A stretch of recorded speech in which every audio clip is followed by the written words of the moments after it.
In 1961, the British espionage television program called The Avengers hit the small screen. It actually ran for 161 episodes, and it originally starred Ian Hendry as David Keel, and he was aided by John Steed, played by Patrick Macnee. Hendry left after the first season, and Steed then became the main character, and he was always partnered with some lovely assistants. They were usually very assertive, intelligent, stylish, and beautiful women. Kathy Gale was played by Honor Blackman, Emma Peel was played by Diana Rigg, and Tara King was played by Linda Thorson. The pilot of the show, called Hot Snow, aired on the 7th of January in 1961, and the final episode, called Bizarre, aired the 21st of April 1969 in the United States, and actually on May 21st, 1969 in the United Kingdom. Now, the look and the character of Steed is actually an amalgam of Patrick Macnee's father.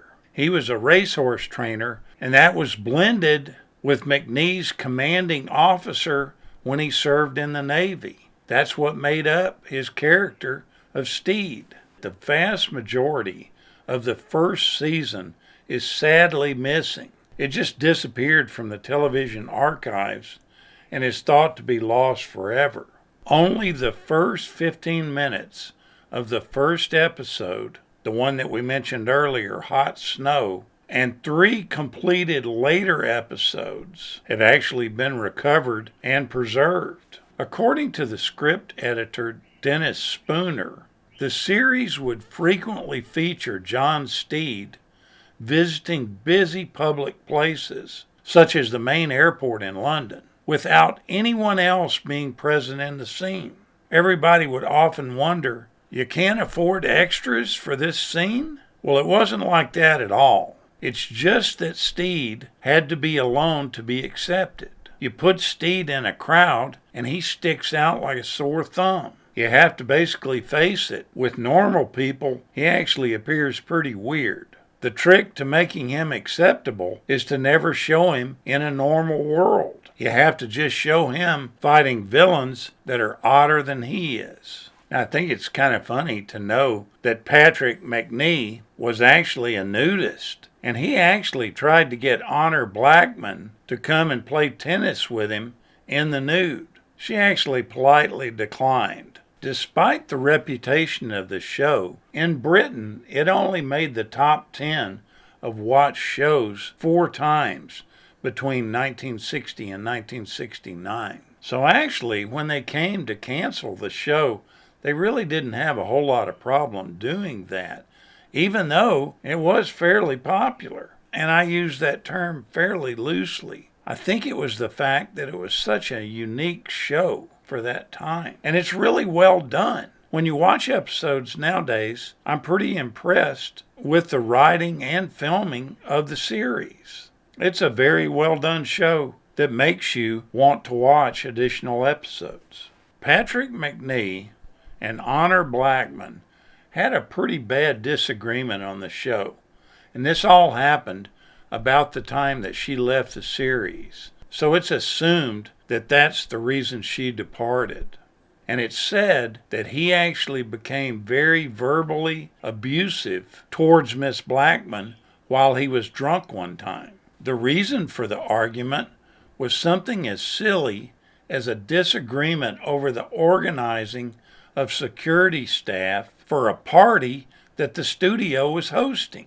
The relations between John Steed and Kathy Gale were usually depicted as being very tense and pretty unpredictable. And this was because the two characters were actually united in tackling the villains, but they had different methods of doing it. Gale preferred abiding by rules and certain standards in getting the job done. But with Steed, he would often employ more devious and unethical means of achieving success in getting the villains. And this caused the considerable friction between the two main characters. Now, during the time when Linda Thorson worked on the series, she actually took Patrick out on the town one night. They actually went to a nightclub that was the hot spot to be in at that time, and it was full of hippies and youngsters. And Patrick McNee said later on that he just felt so awkward being there. He just felt like he didn't fit in that establishment. And I think that's an understatement. I can't see him hanging around hippies at all. Now, given the pace that the show was done at, it was an hour-long show, and they had to churn these things out pretty quickly.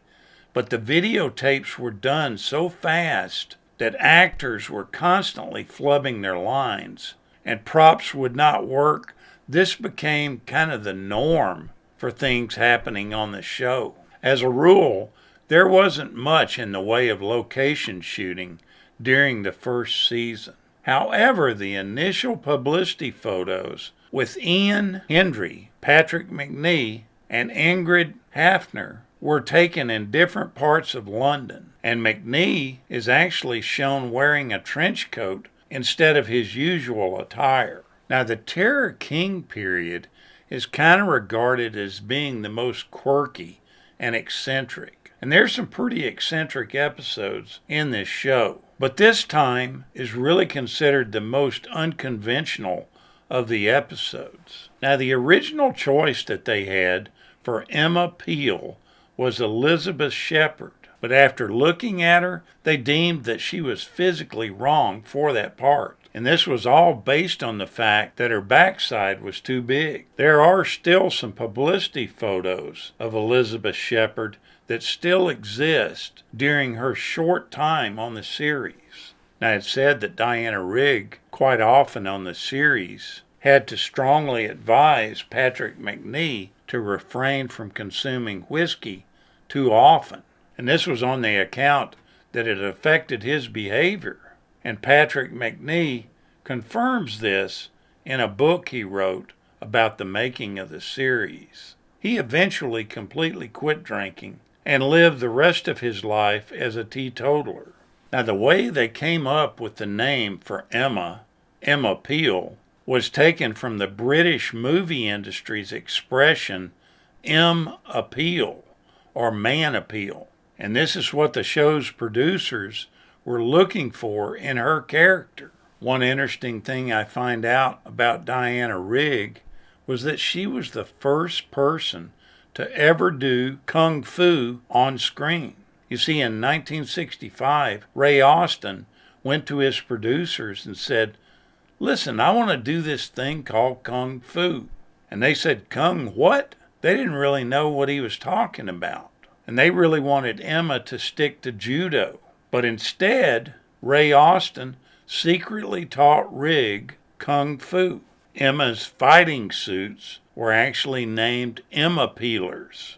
Now, in 1982, they asked Patrick McNee who his favorite female lead was in the show. And he said, "I'd rather not say. To do so would invite trouble." But of Honor Blackman, he stated that she was wonderful, presenting the concept of a strong-willed, independent, and liberated woman, just as that sort of woman was beginning to emerge in society. And then he said that Diana Rigg was one of the world's greatest actresses, and that she was a superb comedian.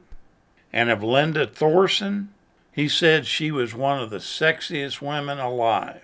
Now, during her first season, Diana Rigg was just flabbergasted to find out that the cameraman was actually being paid more than she was. She went straight to the producers and demanded a raise. She demanded to be more on par with her co-star, or she would actually leave the show. The producers gave in, and the main reason they did this was because the show was so popular in the U.S. Now, Patrick actually states in his book, The Avengers and Me, that Diana Rigg really disliked wearing leather and insisted on a new line of fabric athletic wear for the 5th season. They ended up having Alan Hughes design some new clothing for her wardrobe. And then they brought in Pierre Cardin to design a new wardrobe for Patrick Macnee.